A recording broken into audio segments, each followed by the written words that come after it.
Matapos ang malawakang pagbaha nitong Biyernes sa Metro Manila at mga kalapit probinsya ay nagbabala ang Department of Health sa ating mga kababayan laban sa sakit na leptospirosis. Kaugnay nito ay namigay din ang ahensya ng gamot laban sa naturang sakit. Si Joseph Parafina sa detalye. Minumuktahin ngayon ng Department of Health na agad magpakonsulta sa mga doktor ang sinumang mamamayan na lalagnatin o magkakasakit matapos lumusong sa anumang mga baha.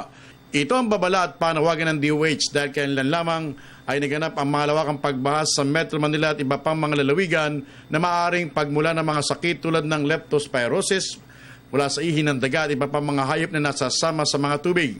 Ayon pa kay DOH spokesperson Lyndon Lisoy, di na kailangan patagalin ang anumang naramdaman para mabigyan agad ito ng kaukulang atensyon o lunas. Idinagdag pa nito na dapat ay walang mamatay sa leptospirosis dahil ito naman ay nagagamot, wag lamang patagalin o pabayaan. Siniguro din ng DOH na may mga gamot din na ibigay sa mga health centers na pupuntahan ng publiko. Nananawagan din ng DOH na bigyan din ng mga pasyente ang kanilang mga doktor ng ideya kung saan sila galing o kung lumusong man sa baha o hindi bago sila nilagnat o nagkasakit para magkaroon ng mabilis na gamutan. Para sa Telebisyon ng Bayan, Joseph Parafina.